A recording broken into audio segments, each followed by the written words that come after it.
So, welcome again, everyone. This is the 2027 CISO priorities and where your security leaders are investing in the AI area. I know that AI is a big topic. Everybody's talking about it. We're all coming off the heels of Black Hat. So, I know that that was a big topic of discussion. And we have two of the best here in the business. Deepwatch's own CISO, Chad Cragle, is here, a man that probably needs not much of an introduction. And then the other counterpart here today is Frankie Scalfani. Some of you might know him as Frankie Cables, but that's a different story for a different time. He is our director of cybersecurity and enablement here at Deepwatch. We're extremely happy to talk to you guys today. Again, I know that 2026 has been a year for so many new things and a lot of new product updates here at Deepwatch. We're excited to share some things that we've got going on here. I'm going to go over the agenda a little bit. So we're going to talk about, obviously, AI, agentic AI for security and governance, AI-driven security operations, AI-powered continuous threats exposure, or CTEM, as we like to call it, AI-enabled third-party software supply chain resilience, AI era regulatory readiness, and continuous compliance, AI security tool and consolidation. So, that was a tongue twister. And so with that, what I want to do is throw it over to our CISO, Chad Cragle, and kind of let him set the scene for us here. Thank you, Charlie. And first and foremost, welcome everyone, and thank you for joining us for today's webinar. It means a lot to us. As you all know, AI is changing the security conversation, and it's happening super fast. It's first accelerating how threats are happening. It's reshaping how attackers are operating, even how defenders are operating. But it's really forcing security leaders to rethink how they're going to invest. And so that's what we want to present today about 2027, because we want to talk about where your head should be at moving forward. So today, what we're really going to do is we're going to walk through a few of the priorities that we've put together and where we think your focus should be in 2027, but also for the last half of 2026 as well, as where you should start preparing for that. Keep in mind, the goal is not that we're going to predict everything today. It's to focus on the investments, really the operating models that, security practitioners, leaders, CISOs follow. And so as we talk about AI, we are going to be discussing that throughout every priority. So you'll probably be sick of hearing it by the end of this, but I think everybody's starting to get there anyways. So with that, let's kick it back over to Charlie, and we'll begin with the first priority. Yeah. So thank you, Chad. I want to tell everybody first a little housekeeping. I forgot to mention Q&A. We will be taking questions throughout this webinar. So if you guys have any questions, feel free to throw them in the Q&A box, and we'll answer them as they come up. Or if we need to push them to the end, we can do that as well. So appreciate you do that. So thank you, Chad, for the preamble there. So we've talking about a lot of security strategies, and we're built around the idea of the controlling user, if you will. Making sure that employees are putting sensitive code or data into external models, but today we're seeing a lot of agentic AI systems that act on their own, and they execute workflows and they make system level decisions, right? So AI is no longer just a passive tool. It's acting as a digital worker with access and digital making capabilities. And so this shift, it really requires us, well, namely you guys, to rethink, before we ask. So how should CISOs govern AI when it is no longer just a tool, but an autonomous actor with access, permissions, and the ability to make decisions? It's a great question, Charlie. I'll go ahead and kick us off. Hi, everyone. Frank's funny here. Appreciate you joining. That's a great question, Charlie. So I think you really hit the nail on the head when you said that agentic AI agents are no longer just passive tools. They have their own execution boundaries. They're performing their own functions. They need to be treated like their own identities. And there's a new term that's evolving in the industry called non-human identity management. And basically, it's treating these agentic agents like they are their own identity, and they need to be basically delegated and protected as such, right?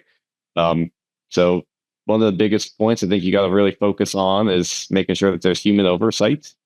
Human insight must occur at the point of consequence, we like to say. The analyst should be observing what the agent is doing, what it concluded based on its analysis, what its confidence level is, and then which system to take, which is why that we really reinforce the statement of having a human in the loop during this agentic experience is really really important and a big step into making sure that you're securing your agents. If you are going to let them perform their own actions, really having that strong enforceable permission boundary is super vital, and containing that boundary in the way that the agent is secure. So we've seen a recent example where agents are able to basically expand their execution boundary, break out of their execution sandbox. That's been something we've seen recently, but you really have to limit its authority with enforceable controls. And that comes from a network layer, that comes from the identity layer, that comes from the token layer. All of this comes into play, just like you'd secure any other identity from a human perspective.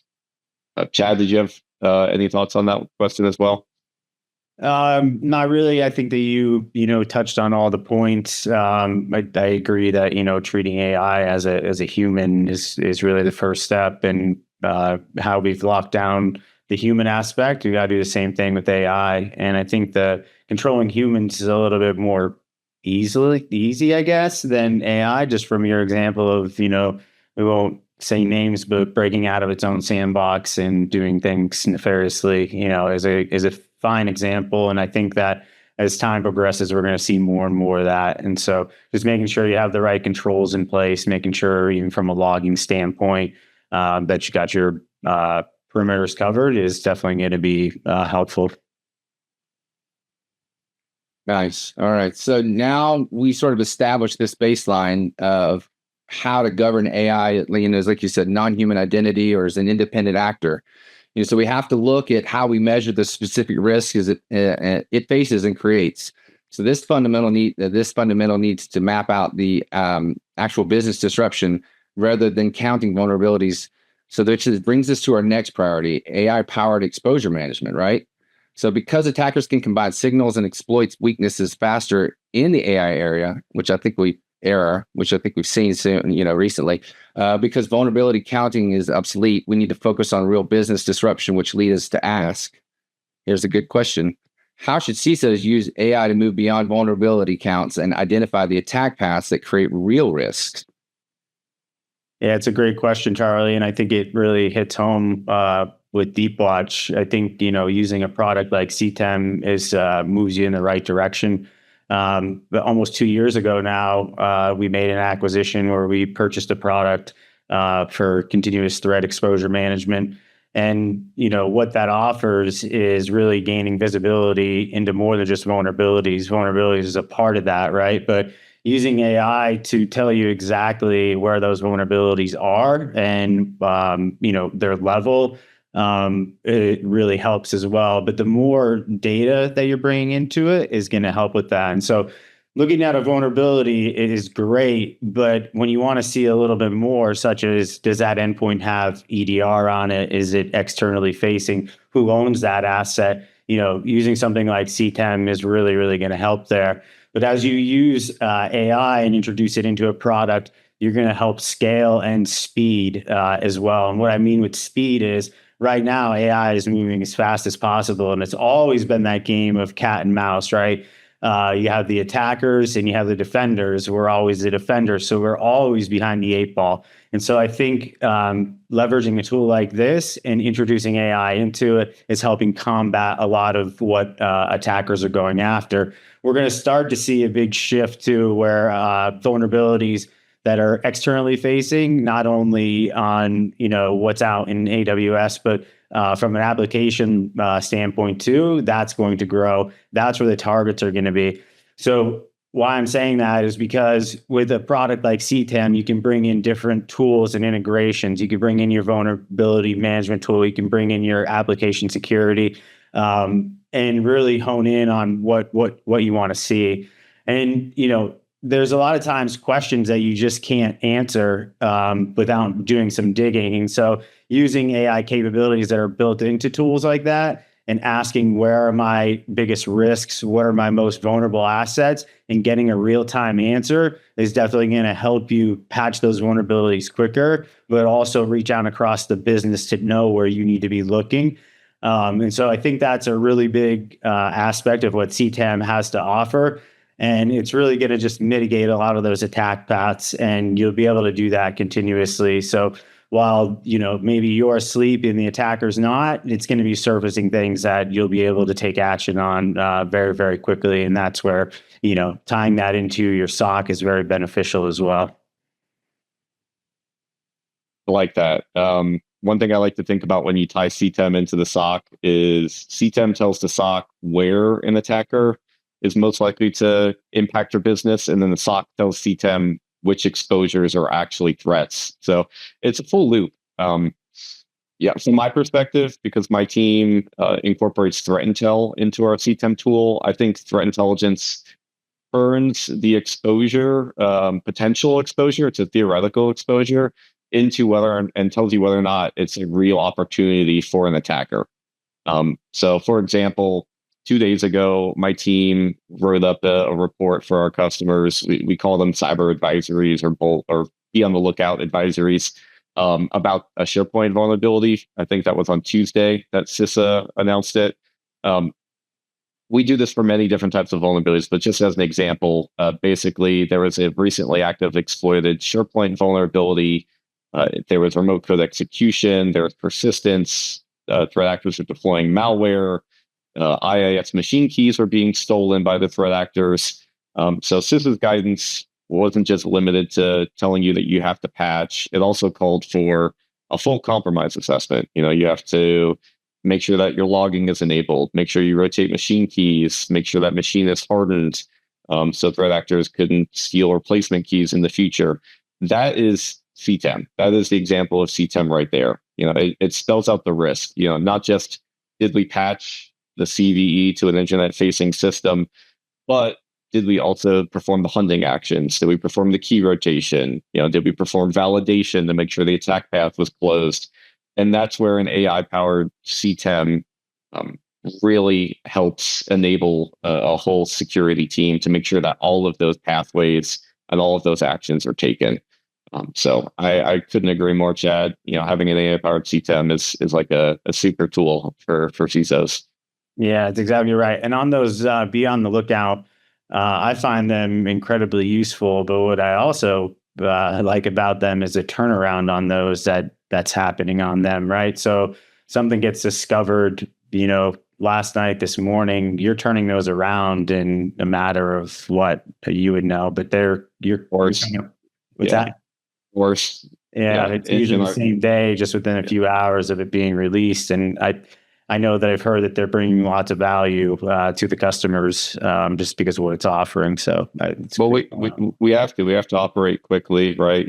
Threat actors aren't giving us much time. They're compressing using AI and using AI tools. They're compressing the time frame to exploitation.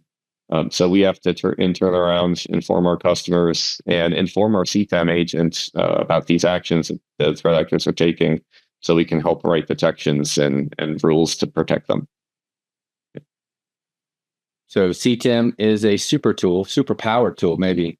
And AI versus AI, I like it. All right. So understanding all of that and then understanding real business exposure naturally forces us to evaluate these tools, right? We use these to defend the attack paths. And if we're mapping these threats faster, we can no longer afford to get bogged down by fragmented security stacks. And that leads us to the challenge of tool consolidation. So, adding more of these AI features, like we just talked about, across this fragmented stack, it won't fix any of these underlying architectural issues. It often just creates more operational noise, which we hear all the time, noise, noise, noise. So to maintain this discipline as this AI, system, everything just sort of keeps expanding across the security stack, how can CISOs simplify their tools without creating new blind spots like that, in data silos or even operational risks? Yeah, I can take that one. And I think by consolidating it, you're removing blind spots. And the more tooling that you have out there, you're actually opening the aperture, right, for more issues. So I think consolidating tools is a really good exercise to go through. And as you're budgeting for 2027, you should already be thinking about where you want to consolidate tools. And it's not for the sake of maybe cost, but really introducing new AI into the business. But one of the biggest things it's a must, you have to do it, is make sure that you're doing your third-party risk assessments on any tool that's being brought in.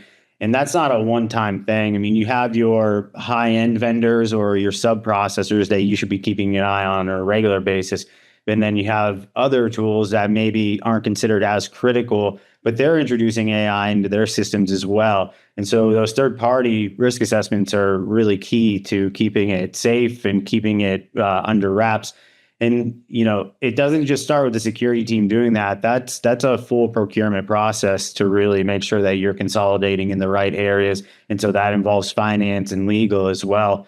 I think that as you do consolidate, moving into one platform, there's also risks with that too, right? Like if a platform is to go down and that's where you're doing all of your security from, that's probably not good. So there should be some overlap, but you want to be diligent about that and know what you're bringing in. But I do think, making sure that how they're using their AI is going to be really, really important. There's often times that I'll show up into a tool and there's a new feature of AI. And, the first thing that comes to my mind is that's probably a new agent working in the background or multiple of those, right? So you don't always opt into using those. And so you got to make sure that you're reading the T's and C's and you know exactly what they're doing and how they're doing it. We take several approaches here for the way we deploy it, and have contracts in place to make sure that the way the data is used to make sure we're protecting our customers and our employees. And so, I think when you're thinking about it, you need to think about it from that aspect as well. And something we'll probably get into, but it's worth mentioning here is, there's frameworks out there now to really tell you about how you should operate with AI and the best approaches for that. The one that comes to mind is ISO 42001. We recently achieved that. It's another one of those certs that, eventually, in order to bring a tool into an organization, you're going to have that. I'm sure for the listeners out there, if you're used to the procurement process, you have to show a SOC 2 or an ISO report in order to bring a tool in, and other requirements too. But as AI becomes more focused, that's going to be something that people are going to be really heavily focused on, especially legal, but the security team as well. And so as you begin to consolidate your tools, I'd start to question and push back on some of these platforms to make sure that they are doing the right thing. Because that downstream effect is really what could burn you in the long run. And it's probably a segue into the next one, but I can't do that to Charlie. So I'll wait and see if you have anything to add there, Frankie. Great points, Chad. As a former SOC analyst myself, I am all for tool consolidation. There's nothing worse than pivoting between multiple panes of glass. That just slows down your analysis. It slows down your time. The one thing I'll caution against, and you kind of touched on it, is don't fall into the trap of believing that a tool count is your metric of success, whether or not you've simplified your security stack or not. Right? You mentioned it that even a simplified tool stack can have all of these different vulnerabilities, and the vendors that you choose to work with, may not necessarily be doing things more securely. I think that if you're going to consolidate, you've got to do it in a very smart way. You have to validate whether or not your detection effectiveness has changed in a meaningful way. That means you have to measure it before and after removing the tool. You've got to measure whether or not you can respond just as quickly, whether or not you can remediate and detect attacks, and your telemetry and your visibility has changed when you change tools. And measuring all of that before and after a tool change is extremely important. So you can have a previous baseline and a current baseline, and you can decide whether or not it was the right move for your team and your organization. Overall, don't fall into the trap of thinking that the simpler the solution, the better. Focus on the deliverable, and the deliverable is my organization more secure? Do I have the same amount of visibility? And can I detect threats just as well as I did before? Yeah, you said one of my favorite parts, and I missed when we were talking about C10, but that single pane of glass. And you're exactly right about fewer tools. But when you have that single pane of glass too, and you're not clicking through, that's where you get the best picture of the risk throughout the organization as well. All right. So tool consolidation. Definitely need to take some thought into looking at that. That sort of shifting that. So that was sort of an internal look, right? So, even when we're rationalizing our own architecture, that's really only half the battle. Our security boundary doesn't even end with our internal tools. As we can talk about consolidation in our stack, it highlights the urgent need to understand the interconnected tools, the code, the AI platforms that our partners use, right? So then we know that AI can drastically increase the speed and scale of our SOC, but the business impacting decisions still require accountability. So this brings up a critical boundary issue, which I think you kind of touched on a little bit there. So, how should CISOs evaluate third-party and software supply chain risks as vendors, code, and AI-enabled services become more interconnected? Well, that's a really great question. Charlie, can I take this? Chad, do you mind if I take this one first? Okay, great. You're an aspiring CISO, so yeah, go for it. Go for it. All right, thanks. This one's huge, right? I get a lot of customers asking us questions about software supply chain and how they can create their supply chain and be a lot more resilient. Rightfully so. Like we've seen so many examples over the last year, all the way from the change drop NPM supply chain compromise that affected so many organizations earlier this year. I understanding your CI/CD pipeline and securing that is probably one of the things that keep CISOs up at night. That's probably why Chad gets like 4 hours of sleep more than any other reason, because it's so hard to detect. One of the traditional ways of doing this is with a SBOM. Understanding your software supply chain and having that bill of materials and that list of everything. I think that's a really important starting point, and it's a very great place to be, because it tells you which components do you expect to be present. Software supply chain, though, I think involves a lot more than that, right? Whether or not your build runner is trustworthy, whether or not the published package matches the source repository, it was signed by the correct authority when it was released. So taking a moment, thinking about how you want to incorporate software, particularly open source software, is really an important thing to do, right? You should make sure that, whenever you have new data coming in, you evaluate that data in the pipeline. You need to focus on whether or not your code base changed significantly when you bring in new subprocessors or new codes repositories. And I think just having an extra moment and focusing on that and having your developers spend a little bit extra time reviewing that themselves is going to go a long way in making sure that you're a bit more secure. I think this is where I think Ty, who's our SOC manager, likes to say, an ounce of prevention, prevents a pound of pain. So I will definitely say that this is a tough one. It's a tough problem, but putting a little bit of work and putting it on your developers to make sure that they have a secure SOC code base that they're building off of is extremely important, first and foremost. So that's my first thoughts on that. Chad, I'll turn that over to you. Yeah, I mean, I have a list that I call no sleep scenarios, and this is right there at the top of the list. And there's been 2 in the last, maybe last quarter or so, where a third party has had their keys compromised, and it affected customers. And when it was first announced, the first thing we think of is, hey, are we a customer of theirs? And if the answer is yes, and the details aren't out yet, we're already rotating keys and changing the internal infrastructure. I'm not waiting to have them notify us that we were a part of that. A lot of companies might not be fortunate enough to do that. There's a lot of good that comes out of that too, because you're essentially running an IR tabletop too, so you're getting value out of that. But the third party risk is just such a thing that you might not even ever find out about. But again, this goes back to those be on the lookout. Anytime those happen, anytime a third party is compromised, that's the first thing we're writing up is one of those. And we actually, if we are one of the customers of that company, we will go through and, like I said, rotate keys, but we'll actually help create those narratives for those, be on the lookout on what we did so they can incorporate those into that as well.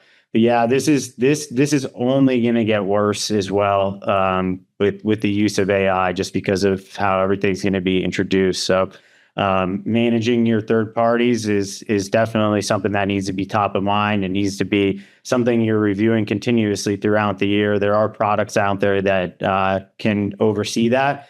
But if you ever think about it, how far downstream a company could be tied to 6-party, 7-party, 8-party, I think a lot of us would probably be blown away by how deep that actually goes and where the root cause actually came from. So I think like my message there is to be diligent about third parties and the way you're introducing them. And if you ever find yourself where, hey, we are a customer of that company, you want to get out in front of that pretty quickly and not wait for them to give you the facts. Agreed. And if it's a software supply chain, same principles apply. Peer review any code, protect your build environments to make sure that they're not compromised, monitor after deployment, and then have a list of which repositories you use. So when there is eventually, because there will be an announcement that there is malicious code or vulnerable code, where to go back into your production pipeline to fix that and to patch that. So all of that, it takes a lot of work on the forefront, but it's what you have to do, unfortunately, in today's environment. Couldn't agree more. So what I've heard is Chad doesn't get a lot of sleep. That's for a lot of reasons, though. But that's one of them. You still look fresh-faced, my friend. You still look fresh-faced. Yeah, appreciate that. It's I'm sure it's all for a good cause, of course. Changing everything out. All right, so let's move on. And we can, it seems like we've got a lot of interconnected complexities here. So, and like you just said, sort of this opaque web of third-party risk, and it inherently triggers stricter regulatory scrutiny and demands for executive accountability, right? Speaking of executives all over there, you've got to be able to prove to the board and the auditors that, we actually have a handle on these interconnected threats. And so we have to shift to approach our compliance, which, speaking of, I know that you just mentioned the ISO 42001. Is that what it is? I believe so. I know that's one reason Chad hasn't gotten much sleep. So, all right. So, as our vendors and software dependencies embed these AI and embedded AI platforms become, deeply interconnected, a failure anywhere in that web becomes our incident, and we have to evaluate that. So the question really comes is, how can CISOs prove controls are working in real time as AI adoption accelerates regulatory scrutiny, reporting expectations, and then the executive accountability on top of that? I'll take this because I can sum it up in just a few words. Just doing continuous compliance is the name of the game. Joking aside, well, not joking, that's really what you need to be doing is continuous compliance. Compliance at one point was, hey, it's now audit season and we need to go collect evidence to prove that we're actually meeting that control.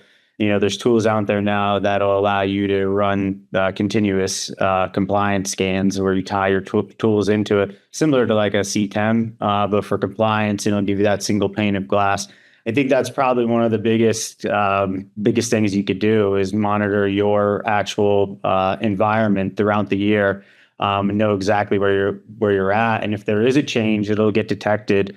And pulling that evidence in real time, there was a time when you'd sit with an auditor side by side and you'd collect evidence and you'd point things out in policies and procedures, and then things became remote. So there was a little bit more where you were, not so much sitting at the same exact table, but giving evidence remotely. And so these continuous compliance tools now offer the ability for an auditor to go directly in and pull the evidence that they need, which to me really, really tells the story that you are giving them the actual data that they want and that they need to validate that the control is working. And that's exactly how we went through getting 42001. Everything that we needed for was pulled in real time. The assessors were able to look at what we were doing, how we were doing it.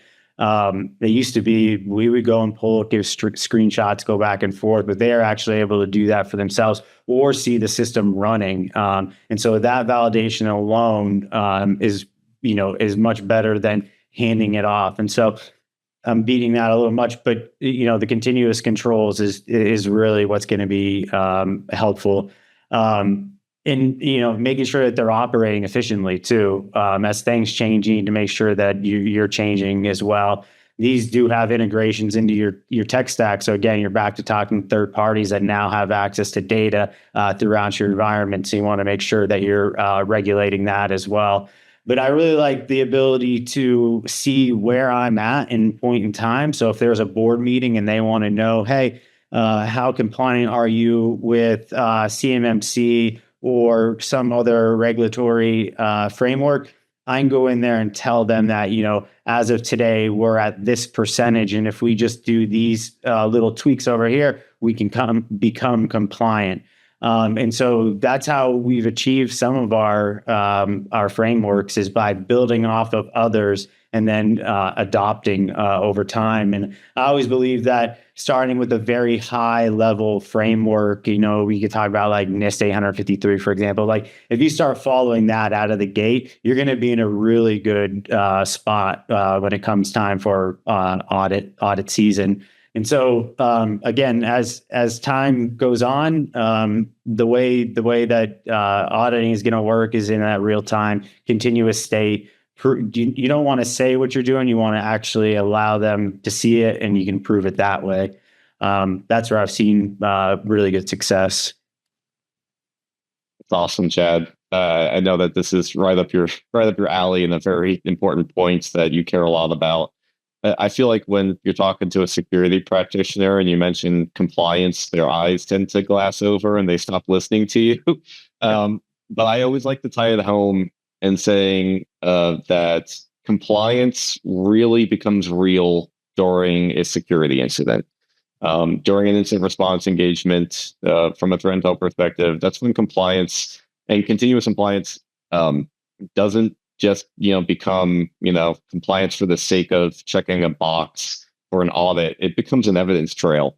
And if you can do continuous compliance, then you can collect evidence very quickly and easily and efficiently during a security incident. And that makes all the difference in the world on whether or not you can quickly identify a threat actor in your environment. You can figure out where what resources they were able to change and modify, and then eradicating them from the environment. So if you can do continuous compliance, you can do incident response well. And I think those two go hand in hand, and that's a really fun and interesting way to tie it to a real impact to your business, other than just an audit.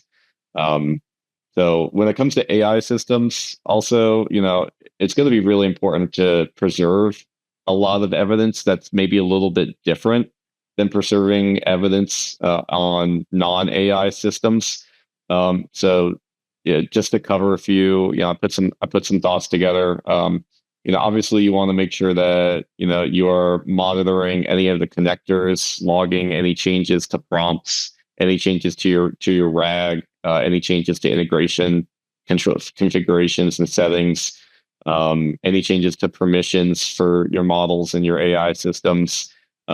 The whole AI agent inventory, you monitor who's the business owner, what risks you accept. All of this is extremely important evidence to make sure that you're monitoring and collecting, not just from a compliance perspective, but from a incident response and recovery perspective when it comes to AI systems. So there's a lot of really important impact, I think, to compliance that people tend to forget. So.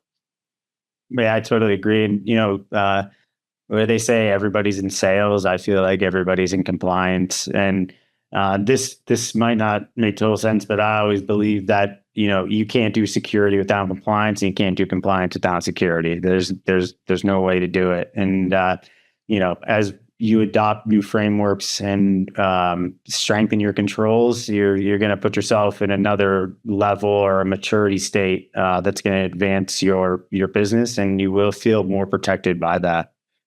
Yeah. Yeah. The question I think you should ask yourself is, if I was making an evidence trail for either someone, stealing information or using my AI system that I've built, what evidence would I want to collect? And that should be part of this whole continuous compliance observability that you take into consideration. I would say try and look at compliance from an incident response and an evidence collection perspective.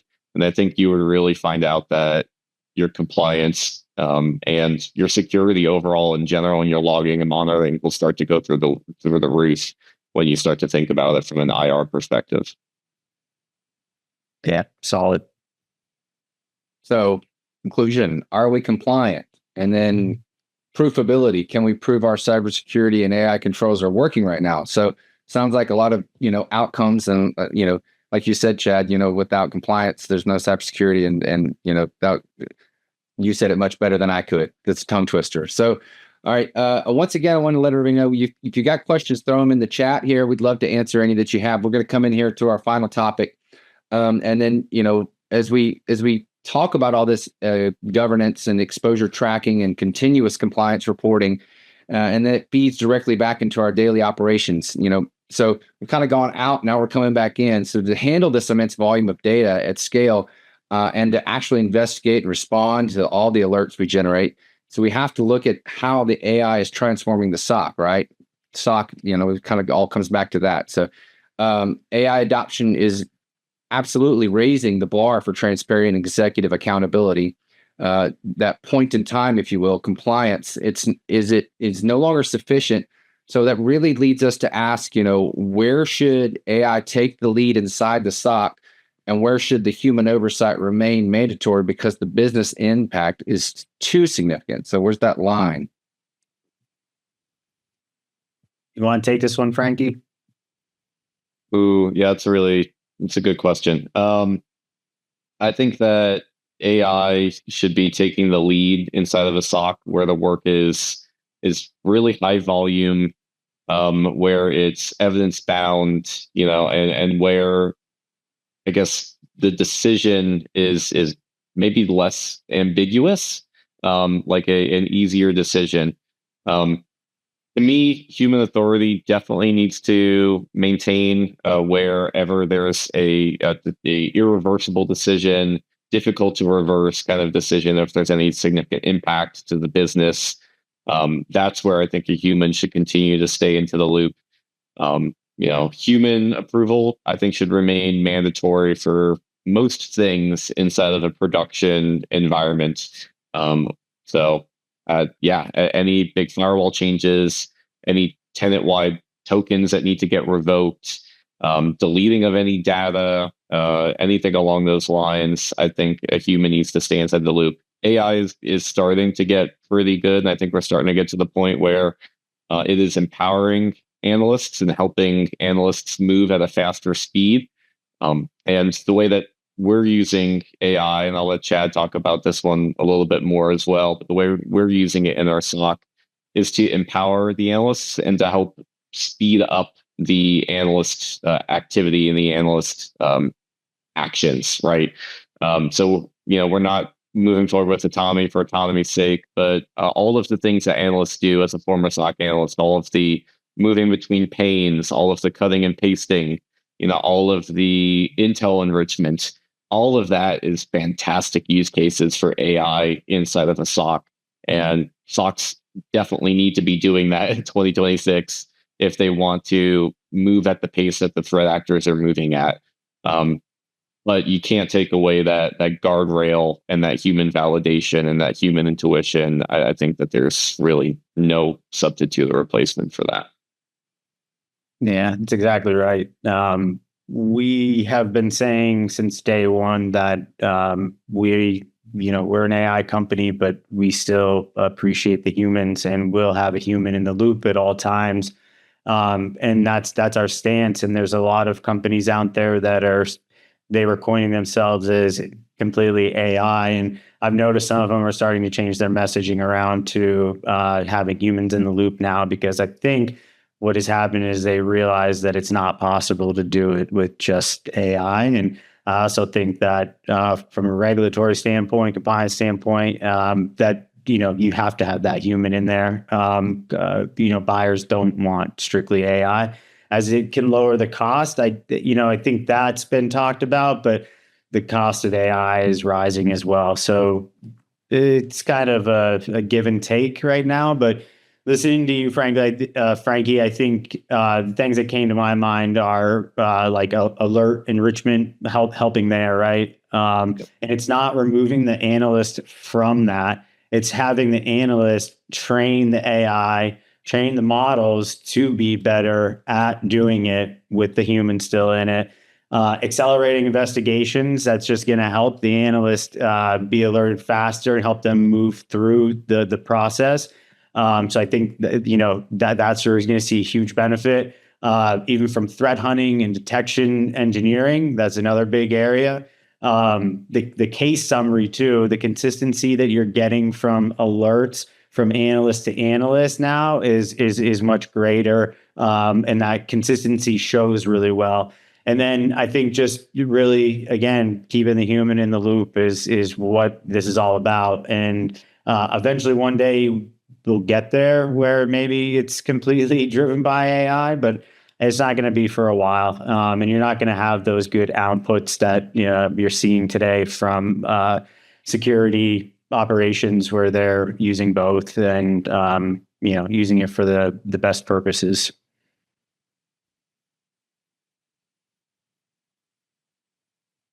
All right. I think we're kind of coming to the end here. If anybody has any questions, feel free to throw them in the Q&A box. If not, then we can move on. So, just kind of a sort of synopsis of this is, we discussed today, AI is fundamentally shaping the investment priorities and accelerating the pace of cyber threats. Whether it's treating AI agents as identities and moving beyond statistic vulnerability counts, or governing autonomous responses in the SOC, these steps will now define how we look at cyber resilience for 2027, right? The shift from are we compliant to can you prove our controls are working right now is already underway, just based on what Frankie and Chad said. So we hope that this framework gives you guys a clear path forward to reduce complexity and measure the low risk in your environments. So we want to keep this conversation going. I know that Frankie and some of the Deepwatch team, they're going to be at Splunk.conf. So if you're attending, we'd love to connect with you in person and talking about your 2027 roadmap and how you're handling AI and AI governance and where you're consolidating your stack. And I see we have a question. This is awesome. So Matthew Johnson, thanks for the question. How do you see AI developing in the future with the incoming quantum computing power? Oh, yeah. I mean, I think that's right. I'd rather be a bad guy than a defender. It's going to get really fast. I think it's going to be powerful beyond what we could imagine.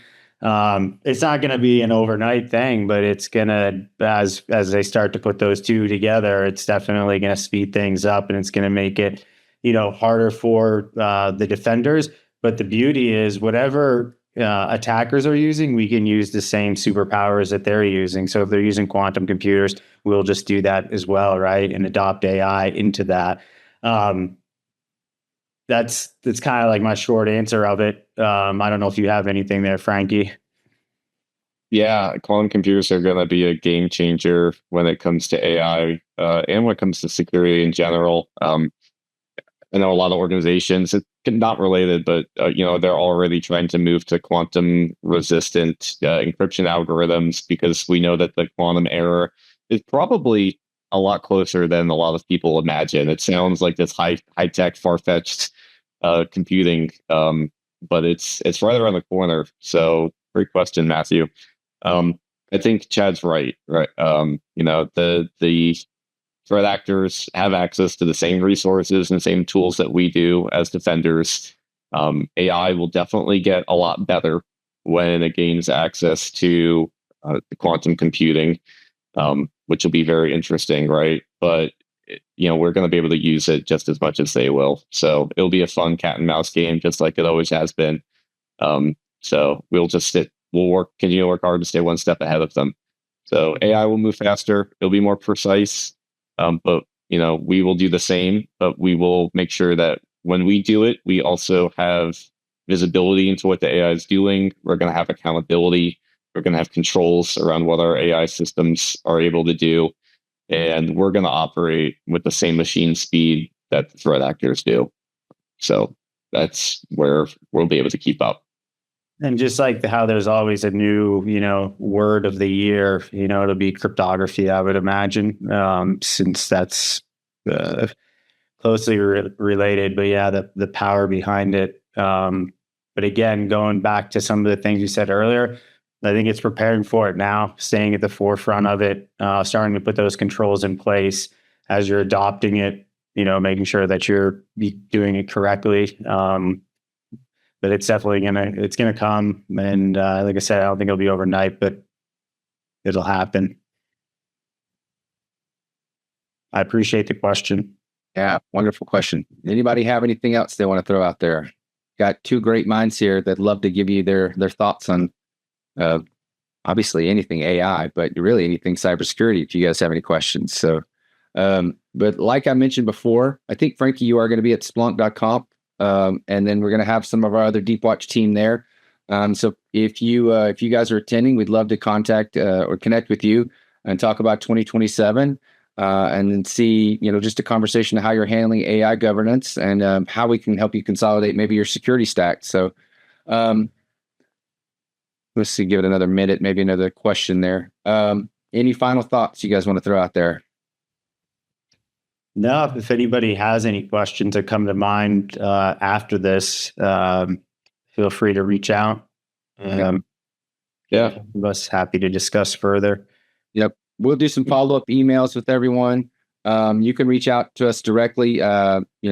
Frankie and Chad, it's just their name, their first and last name at deepwatch.com. If you want to email them, obviously you can go on the website. There's plenty of ways to get on there, fill out a form. You could always drop us a line at our email, info@deepwatch.com or marketing@deepwatch.com. We'd love to help you have a conversation with you. So I just want to thank everybody for taking the time and joining us today. I want to thank Frankie. I want to thank Chad for giving us their thoughts on all these different topics.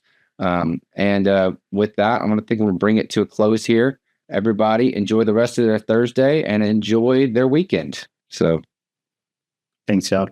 All right. thanks everyone. Take care, everyone.